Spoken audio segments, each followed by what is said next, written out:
Red. Jesús, Yo Jesús soy, está un poco bajo sí, tu audio. vamos más fuerte. Mi nombre es Jesús Gutiérrez, yo soy consultor externo para la LIDE y para el Banco Interamericano de Desarrollo. Le damos la bienvenida y gracias por estar con nosotros en este primer evento del año de la comunidad de práctica de la banca de desarrollo. Hoy tenemos, en esta ocasión tenemos un tema importante por el momento que estamos viviendo para sus procesos de planeación en nuestras instituciones. Tenemos este primer evento que es sobre perspectivas económicas 2025 para la región de América Latina y el Caribe. Eh, Permítanme presentarles la agenda que tenemos para hoy, antes de darle la palabra a nuestros ponentes. Por favor, vemos la agenda.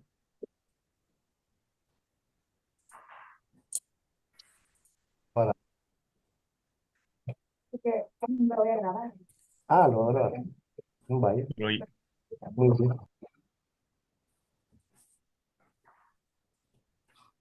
Perfecto.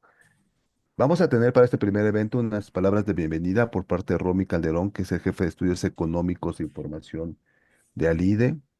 Eh, Nuestras presentaciones del día de hoy están muy bien equilibradas. Tenemos en principio la presentación de la CEPAL, Comunidad Económica para América Latina y el Caribe. Nos la va a impartir Esteban Pérez sobre básicamente sobre cómo vamos en la región de América Latina y el Caribe en la parte macroeconómica. Una segunda presentación que tendremos más adelante es por parte de Erika Oliveros, que es el economista en jefe para mercados emergentes de Standard Poor's Ratings. Erika nos platicará más sobre la parte de mercados, lo que complementa muy bien con lo que nos va a presentar Esteban Pérez de CEPAL. Tendremos una parte de preguntas y respuestas y unas conclusiones y un cierre por parte de María Carmen Fernández, que es la especialista líder de mercados financieros de la División de Conectividad y Mercados y Finanzas del Banco Interamericano de Desarrollo. Entonces, sin más, le quiero dar la palabra a Romy Calderón, jefe de la Unidad de Estudios Económicos de ALIDE, para unas palabras de bienvenida y Ahora, apertura. hay que hacerle una cosita con un hilo, pero ahorita mamá está. Sí, Romy, adelante. Tienes tu micrófono apagado, Romy. No, muchas gracias. Bienvenidos a todos los miembros de la comunidad práctica en esta actividad primera del año. Qué mejor que empezar con una actividad que nos pueda servir, como decía Jesús, como un camino, un lineamiento, una visión por el cual quizás podamos tener como premisa para poder transitar. En esta primera actividad hemos pensado, como todos los años ya está previsto así, básicamente dar una visión de qué es lo que pasó en América Latina en el año previo, hacer un balance de eso. En segundo lugar, cómo nos insertamos en el mundo, qué es lo que prevemos que podría pasar, cuáles son los pronósticos en diferentes escenarios. Y bueno, y tercero, cómo en esta relación de cambios que se están dando en el mundo, cómo América Latina podría aprovechar las oportunidades, podría, digamos, atraer inversiones, desarrollar negocios, en fin, establecer mejores relaciones de cooperación y comercio. Y obviamente una cuestión fundamental ahí es ver cuáles son los riesgos que también se presentan y cómo podemos manejar eso. Y un último aspecto que creo que es importante para todos nosotros desde el punto de vista de los bancos es, bueno, qué va a pasar con los mercados financieros, cuáles son las posibilidades de acceso a la financiación, pueden evolucionar las tasas de interés, en fin, cosas que son muy propias y que nos hacen bastante relación con lo que, o tienen bastante impacto y efecto en lo que es nuestra actividad de la banca de desarrollo y en lo que pretendemos hacer. De manera que yo los dejo con esas palabras y bueno, atentos a escuchar lo que nos van a presentar tanto Esteban como Elías. Muchas gracias. Muchas gracias, Romy. Gracias por la introducción.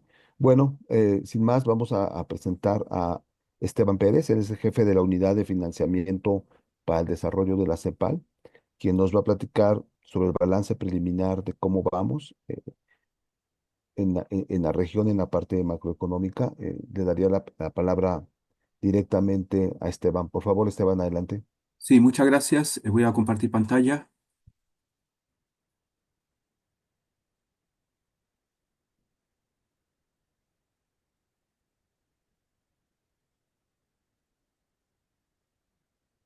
Bien.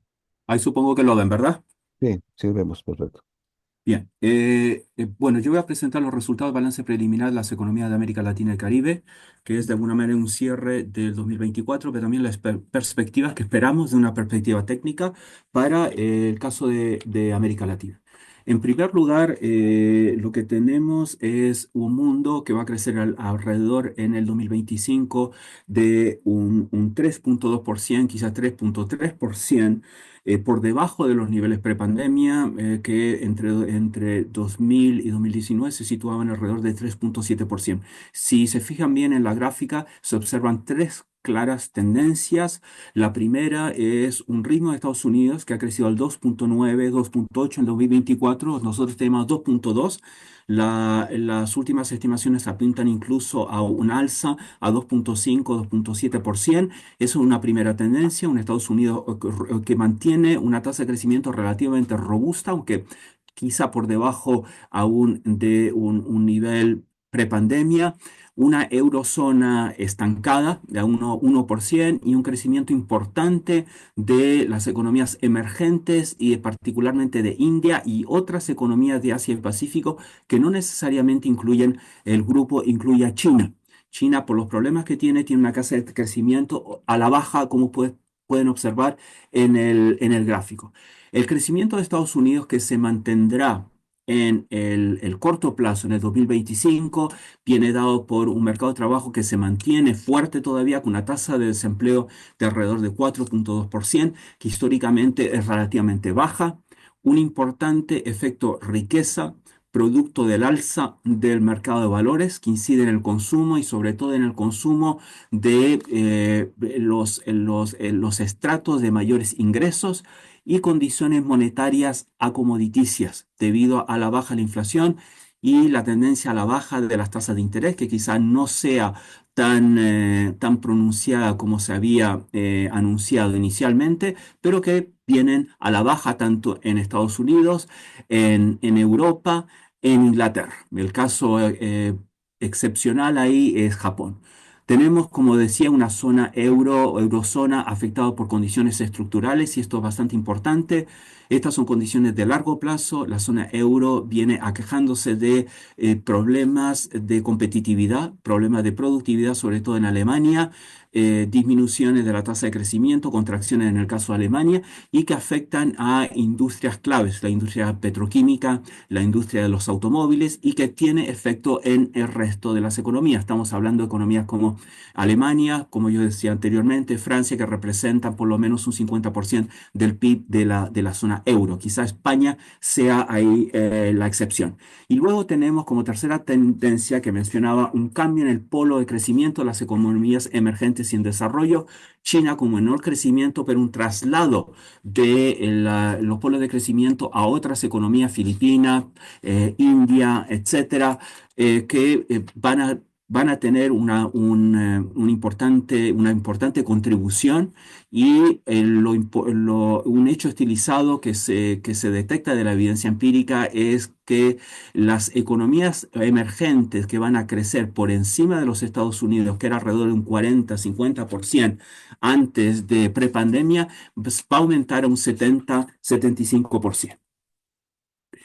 Tenemos, como yo mencionaba anteriormente, convergencia a la inflación y hablaba de condiciones monetarias acomoditicias debido a la disminución de la tasa de inflación en los Estados Unidos, Reino Unido, zona euro, como pueden ver, más o menos alrededor de un cercano un 2%, que es la tasa meta de estos bancos centrales y obviamente la tasa de inflación a la baja la disminución de la baja tasa de inflación ha incidido en la baja de las tasas de interés y esto obviamente va a tener un importante impacto en la bolsa de valores. va a pujar al alza el valor presente de las acciones, va a tener efectos importantes en las condiciones de liquidez a nivel global. Yo diría que el ciclo restrictivo de liquidez a nivel global llegó a su fin alrededor de septiembre del 2023 y vemos a partir sobre todo del segundo semestre del 2024 un aumento en en la oferta monetaria a nivel global y en las condiciones de liquidez. Y eso es algo positivo para América Latina. Un factor no tan positivo es el comercio internacional. El comercio internacional mantiene una tasa de crecimiento a la baja, ha dejado de ser el motor que era, por ejemplo, a principios de los 2000 con una tasa de 6,7, 2,4%, pero este comercio mundial de bienes y servicios también esconde una disparidad en términos del desempeño en el comercio de bienes y de servicios. América Latina aquí mantiene todavía una tasa promedio menor a la del mundo en exportaciones de bienes y servicios. Y lo interesante es que el mercado, el comercio de servicios, y aquí ustedes ven, por ejemplo, el mundo de servicios, lo que se llama servicios modernos, ha tenido una tendencia al alza mucho mayor que el de bienes.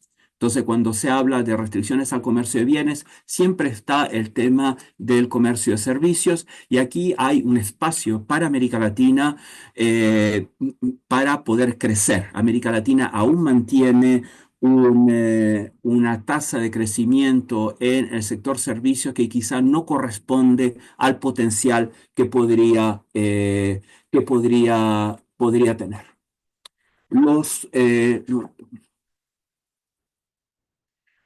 un factor adicional positivo para América Latina es el tema de las remesas, que afecta a varias economías de la región, algunas en América del Sur, Ecuador, por ejemplo, y sobre todo en América Central y obviamente México y también en el Caribe. Y esto representa un flujo que, si observamos la evidencia a partir aproximadamente del 2007, 2005, 2007, se ha transformado en un flujo casi permanente para los países y que generan un ingreso adicional a la medición que uno puede tener con el Producto Interno Bruto. Y esto tiene dos tipos de efectos. En primer lugar, tiene un efecto en la economía real, ya que los migrantes tienen que cambiar los dólares que reciben por pesos y los gastan. Esos dólares entran al sistema financiero, permiten a los bancos comerciales aumentar sus activos y parte, por ejemplo, en el caso de Centroamérica, parte de esa remesa, un determinado monto por normativa, tiene que ser entregado al Banco Central, lo que le permite aumentar las reservas y mantener estabilidad en el tipo de cambio. Entonces, las remesas sí juegan un papel bastante a favor. El espacio fiscal, en cambio, en la región se mantiene acotado. eh, Sigue un déficit, un resultado, un déficit que hay que de alguna manera sopesar con mayores ingresos.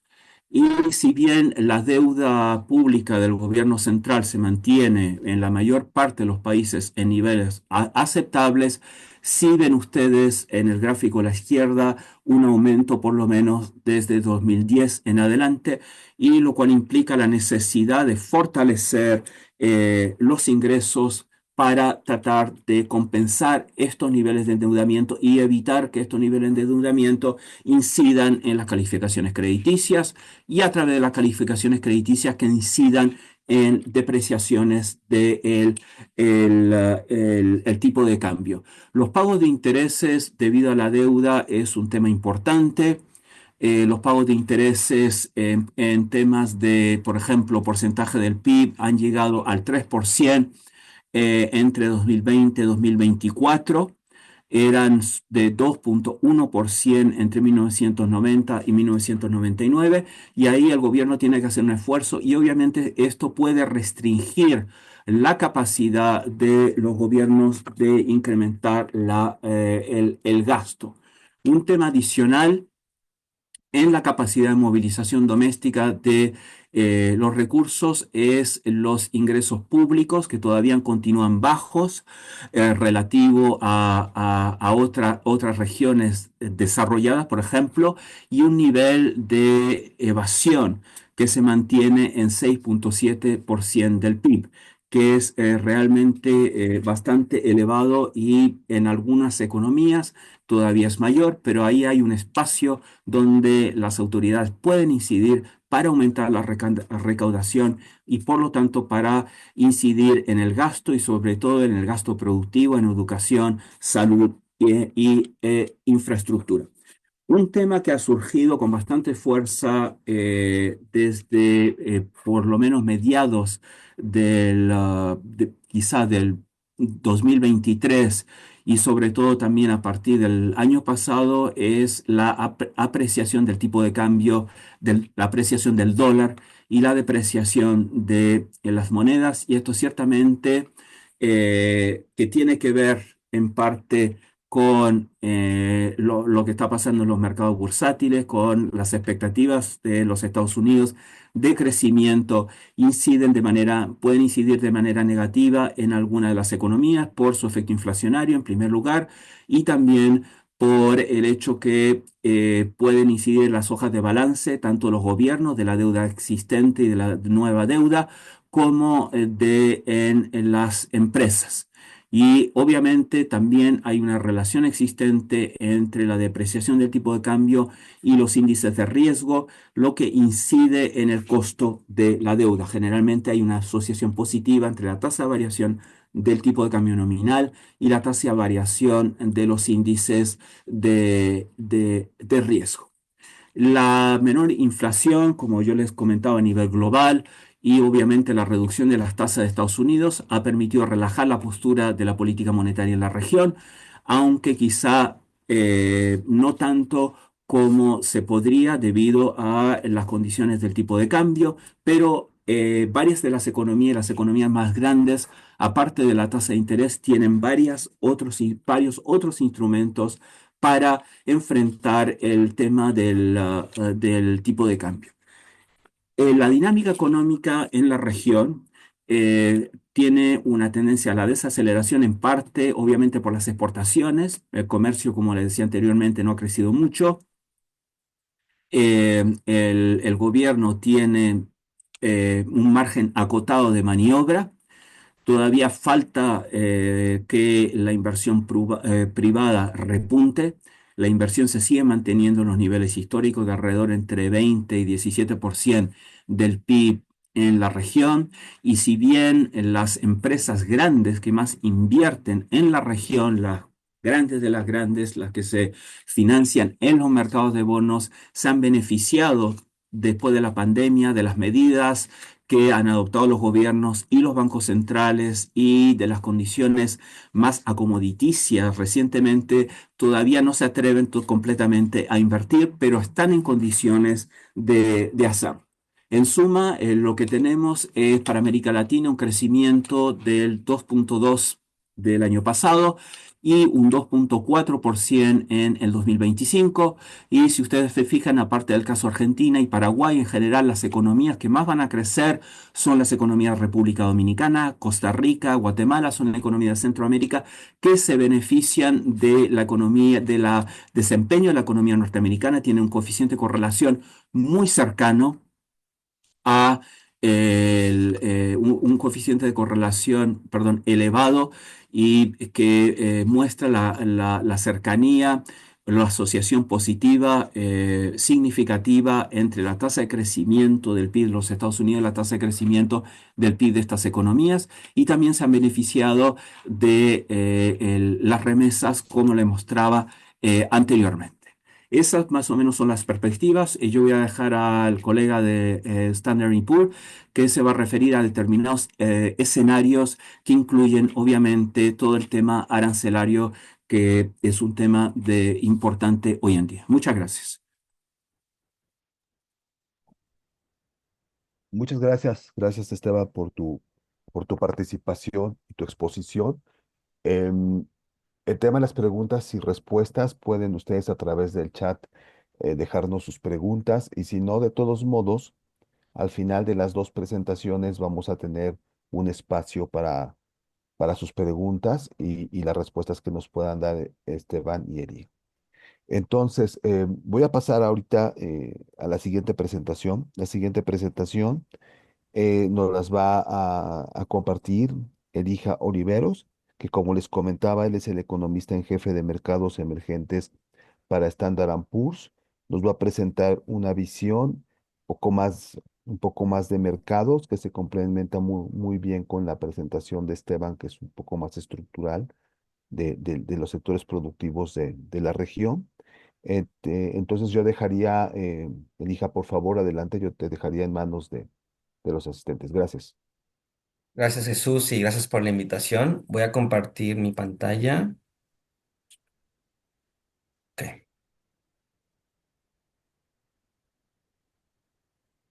perfecto. Bueno, Ok, sí me escuchan, ¿verdad? Sí, perfecto. Sí, te Perfecto, ok, escuchamos. gracias. Buenísimo. Sí, gracias. Como les comentaba, creo que es buen follow-up para la buena presentación que hizo Esteban. Esto es lo que voy a hacer. Mi enfoque es dar un contexto breve sobre el 2024 que desde nuestro punto de vista superó las expectativas del lado macro y del lado de crédito. Y después realmente enfocarme en los riesgos que vemos para el 2025 para las tendencias macro, para las tendencias de crédito y cómo algunos de los riesgos alrededor digamos, la política comercial en Estados Unidos podría impactar los temas macro y los temas crédito. Y después, simplemente para finalizar, presentar nuestros supuestos macroeconómicos globales, que son muy similares a los que presentó Esteban, y concuerdo mucho con las tendencias y las explicaciones que nos dio Esteban. Empecemos con el 2024. El 2024, a principios del año, pensábamos que iba a ser un año muy complicado por el tema de la inflación que seguía siendo alta, temas geopolíticos, dos guerras muy volátiles, el año de las elecciones, ¿no? La mitad de la población en el mundo tuvo elecciones presidenciales. Eh, temas de incertidumbre sobre la elección en Estados Unidos, especialmente al final del año. Y bueno, cuando vemos el recuento de lo que ocurrió en mercados de crédito, en mercados de crédito fue un relativamente un buen año. O sea, si vemos las emisiones que las ven en este gráfico, ven las emisiones de bonos corporativos en mercados emergentes, fue el mejor año en 3 años. O sea, las emisiones en moneda foránea fueron las más altas en volúmenes desde el 2021. Y si vamos, digamos, nos enfocamos en la región, que es el gráfico a la derecha, LATAM, América Latina, tuvo un buen año, un año mejor a muchas otras regiones dentro de los emergentes, también, digamos, demostrando esta resiliencia de los mercados a todos estos riesgos que vimos en 2024. La pregunta es, ¿cómo podríamos esperar el 2025 cuando también hay otros tipos de riesgos, ¿no?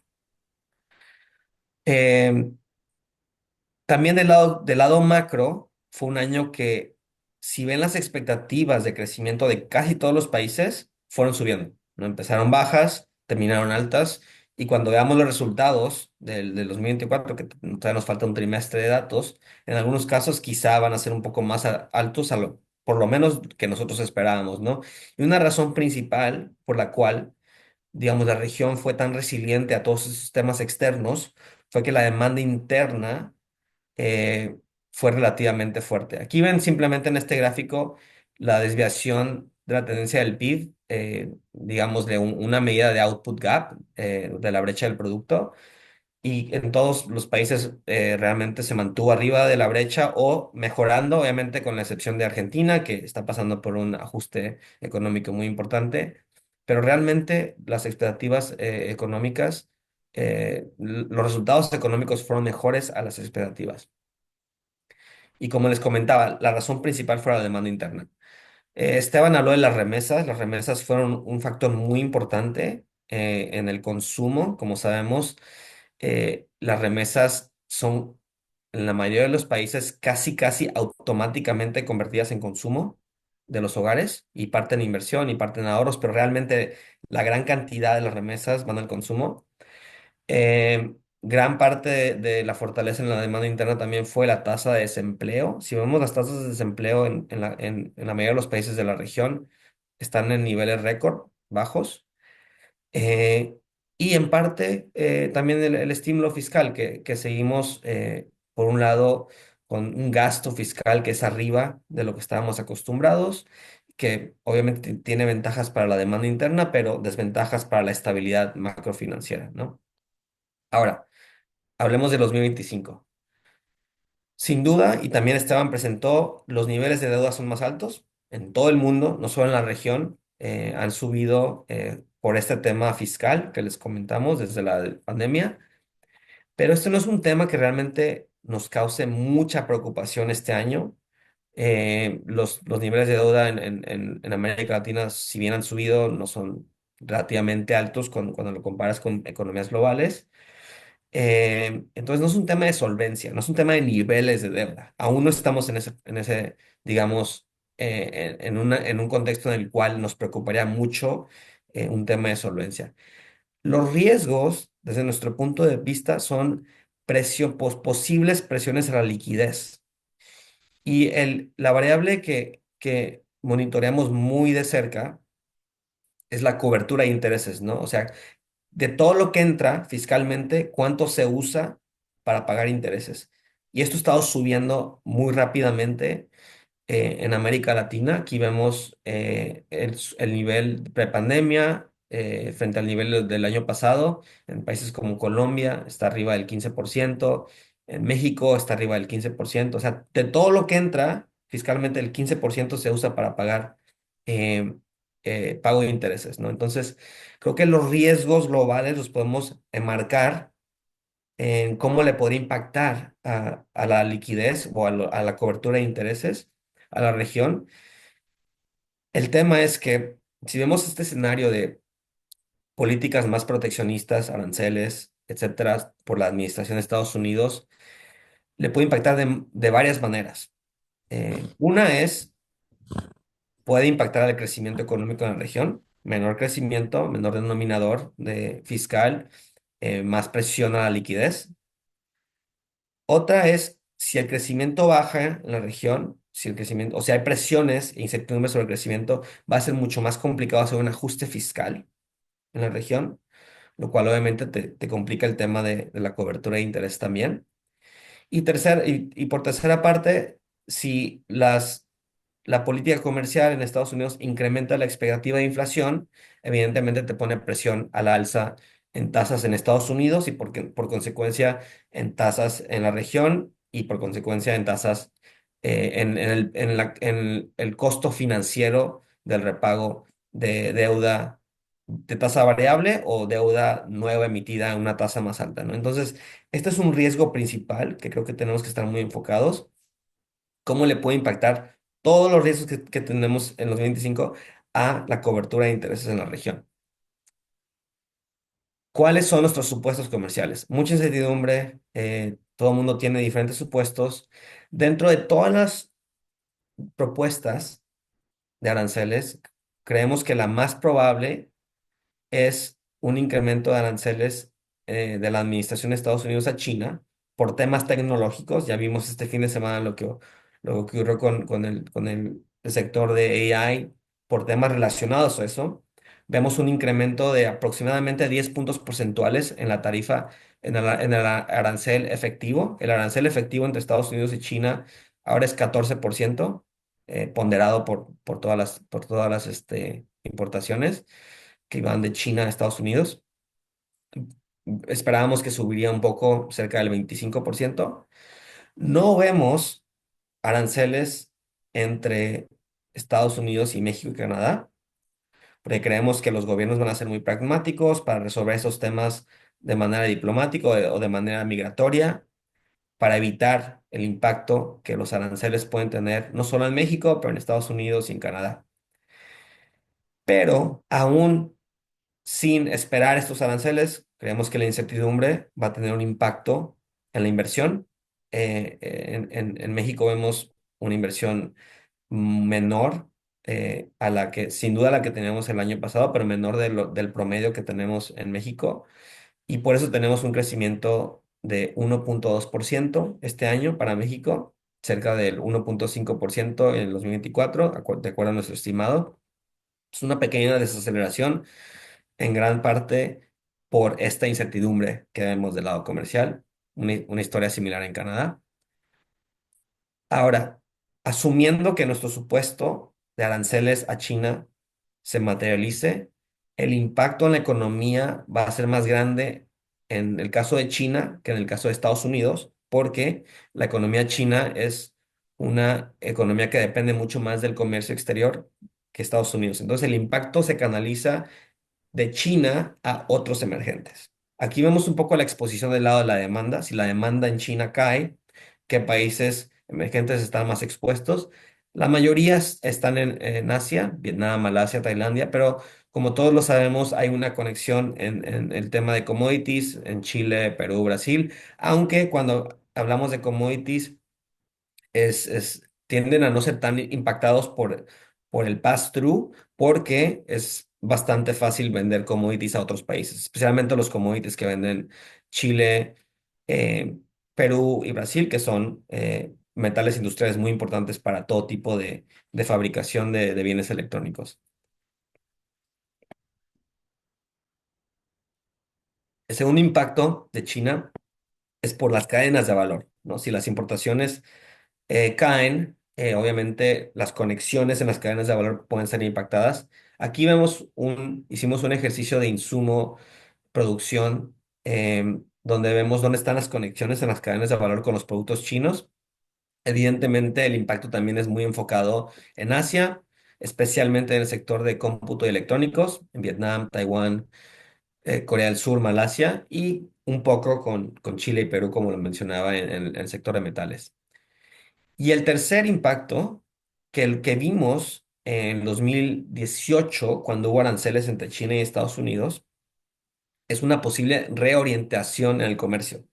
Simplemente por el hecho de que posiblemente exista un flujo menor de importaciones chinas a Estados Unidos, no significa que esas importaciones van a ser menores al resto del mundo, ¿no? De hecho, una reorientación de lo que no se vendió a Estados Unidos, se vendió a otras partes del mundo, y acá lo vemos en este gráfico.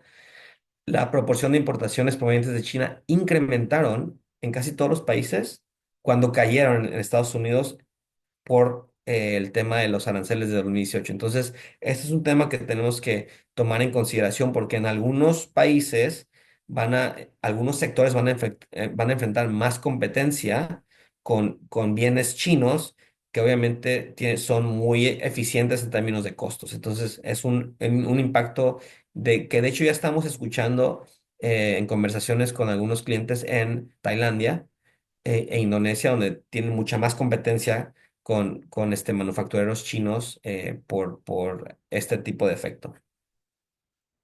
Ahora, hicimos un análisis similar de insumo matriz, perdón, una matriz de insumo producto en Estados Unidos y México en el caso de que hubiese aranceles del 25%, como los cuales se han circulado en la administración de Estados Unidos.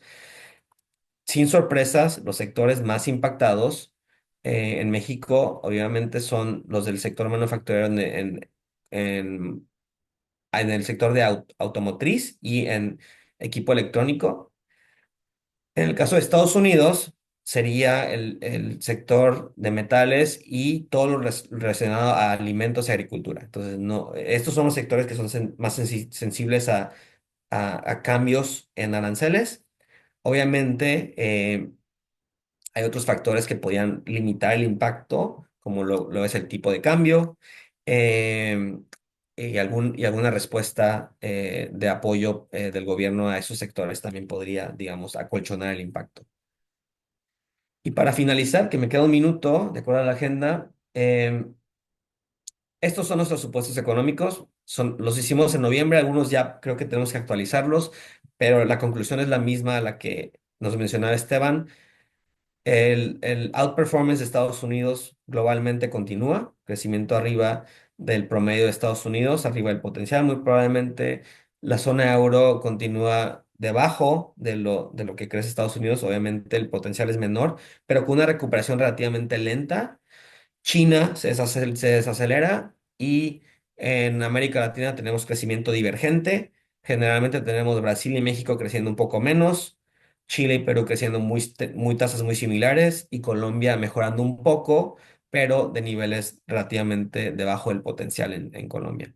Lo dejo ahí porque creo que es hora de movernos al Q&A. Muchas gracias. Ok. Gracias, Lea, por tu excelente presentación. Eh, Tenemos unas preguntas. Voy a empezar con el tema de CEPAL, con Esteban. Hay una pregunta. Esteban nos habló del tema en Europa, de lo que está pasando en Europa, que hay un proceso fuerte de desaceleración, sobre todo en Alemania. Nos preguntan un poco si nos puede dar un poco más de razones estructurales de ese bajo crecimiento que se espera para Europa. Este, eh, en esa misma pregunta también nos hablan de lo que es América Latina y el Caribe, que son crecimientos muy divergentes entre países, también un poco por qué se ha estado desacelerando América Latina y el Caribe. Empezaría con esas dos preguntas primero para Esteban, por favor, Esteban. Sí, bueno, empiezo con el tema de la zona euro. La zona euro registró un desempeño económico débil de 0,8% en el 2024, tiene un estimado de alrededor de 1,2% para el 2025. Hay un declive de la producción industrial que no ha podido ser compensado por el magro dinamismo del sector servicios.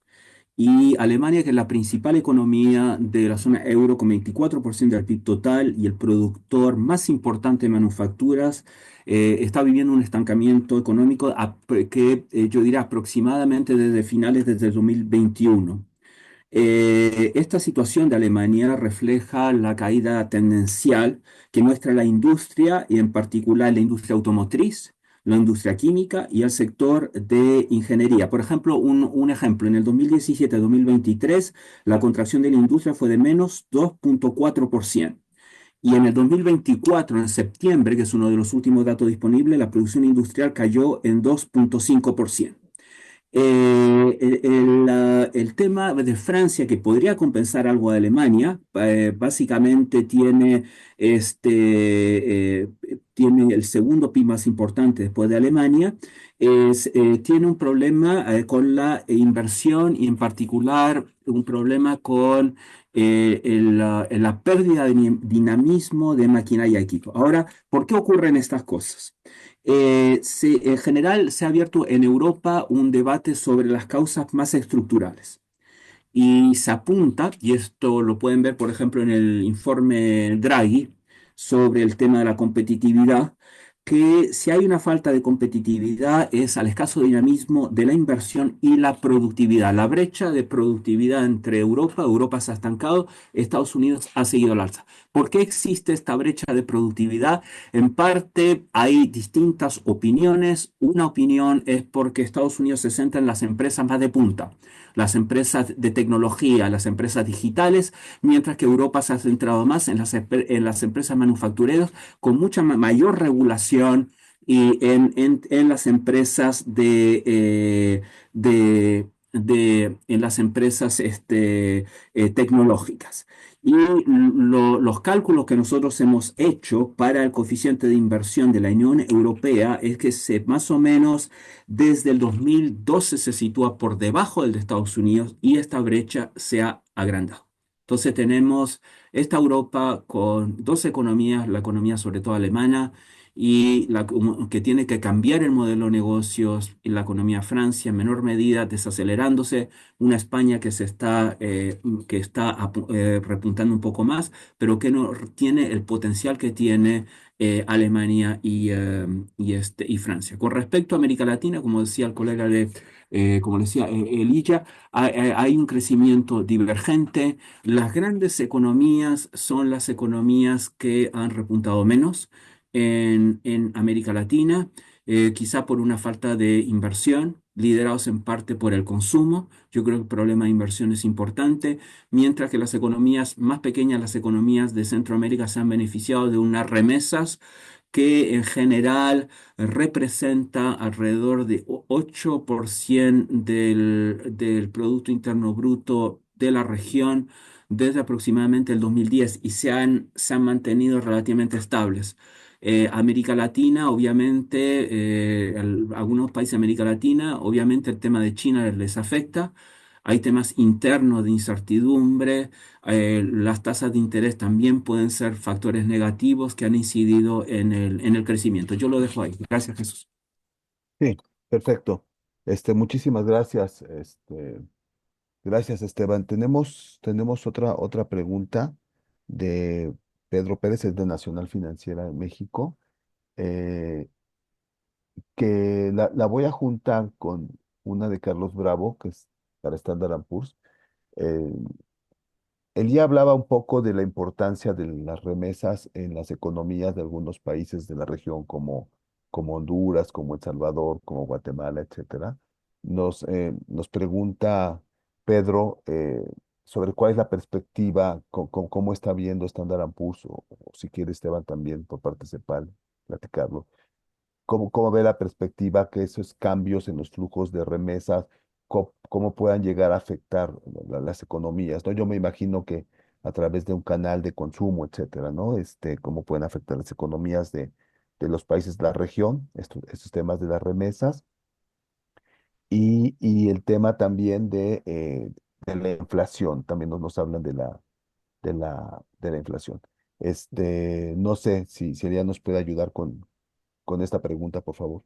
Sí, no, queda claro que las remesas son un flujo muy importante de muchos ángulos. Para empezar, si vemos el nivel en dólares de remesas que entran a los distintos países de la región, en casi todos los países, bueno, en muchos países es el principal flujo de divisa extranjera. De hecho, aún en países como México, las remesas en cantidad, en monto, anualmente superan la inversión directa extranjera, ¿no? Las remesas son entre 3 y 4% del PIB. La inversión directa extranjera en México es entre 2 y 3%. Entonces es un flujo muy importante. Ahora, la pregunta es, si vemos debilidad en la economía estadounidense, si podría tener un impacto o no en la cantidad de remesas que se envían a la región. Las remesas han tenido una característica muy interesante en los últimos años que han demostrado ser parcialmente contracíclicas, ¿no? Lo vimos durante la pandemia, las remesas subieron. Tuvimos una contracción económica muy grande en Estados Unidos y las remesas subieron. Entonces hay un tema ahí del apoyo familiar de los migrantes que están en Estados Unidos y que mandan flujos a sus familiares en la región que podría apoyar. Obviamente, es un tema muy idiosincrático, pero creo que es un tema que tenemos que considerar en no asumir que solo porque la economía estadounidense está o se desacelera, eso no significa automáticamente que las remesas se desaceleran. Ahora, en el tema de inflación, la otra pregunta, sí, obviamente está todo este tema de si la oferta de empleo en Estados Unidos cae porque se incrementan las deportaciones.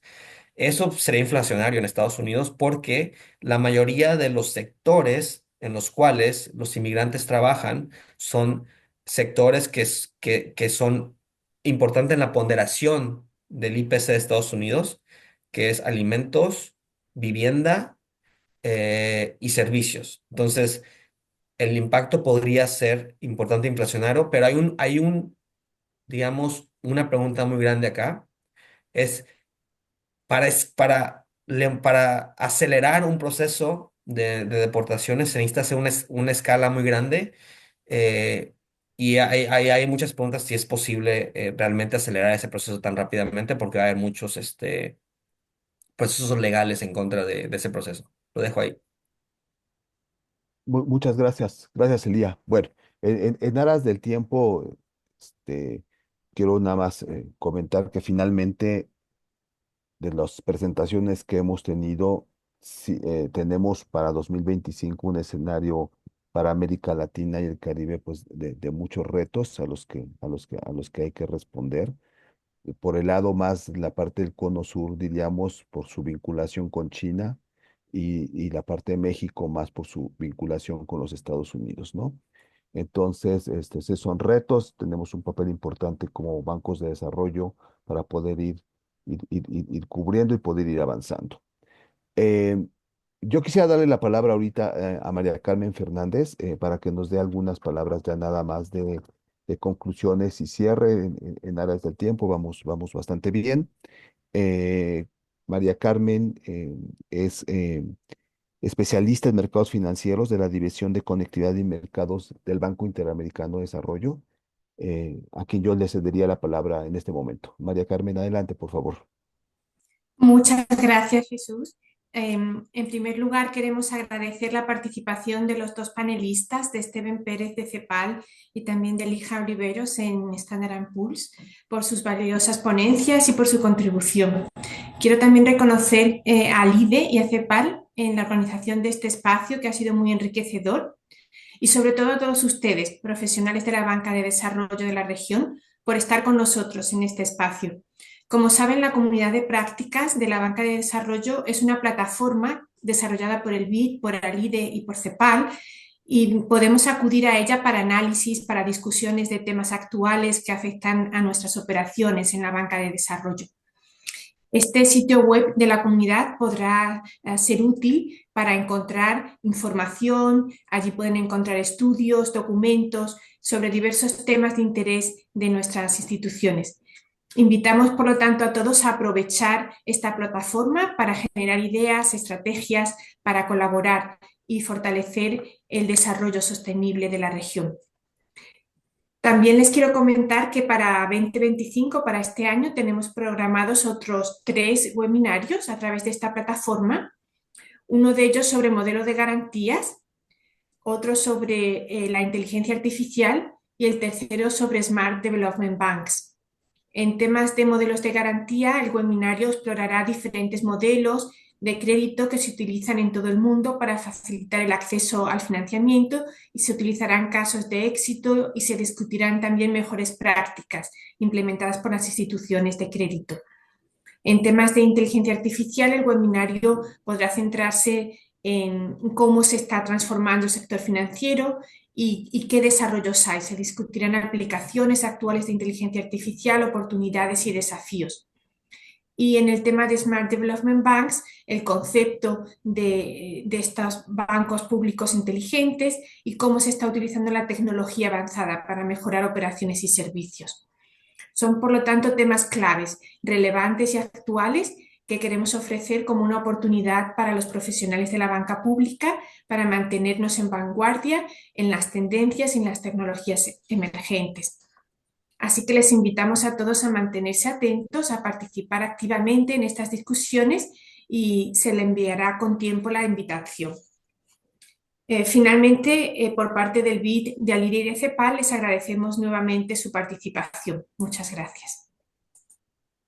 Muchas gracias. Carmen, nada más recordarles que en la plataforma, en la comunidad de práctica, van a encontrar las presentaciones que vimos el día de hoy. Pues si no tienen algún otro comentario, yo despediría la sesión. No sé, Romy, Esteban, si alguien tiene algún comentario, y si no, pues estaríamos al pendiente para la siguiente sesión de la comunidad de práctica. No, nada, por nuestra parte solamente invitarlos, y nosotros vamos a estar allí activos organizando las actividades que mencionó María del Carmen, juntamente con CEPAL, BIT y ALIDE. Muchas gracias a todos, muy amables. Gracias. Muchas Muchas gracias a todos. gracias a todos. Gracias. Chao. Gracias. Chao. Gracias.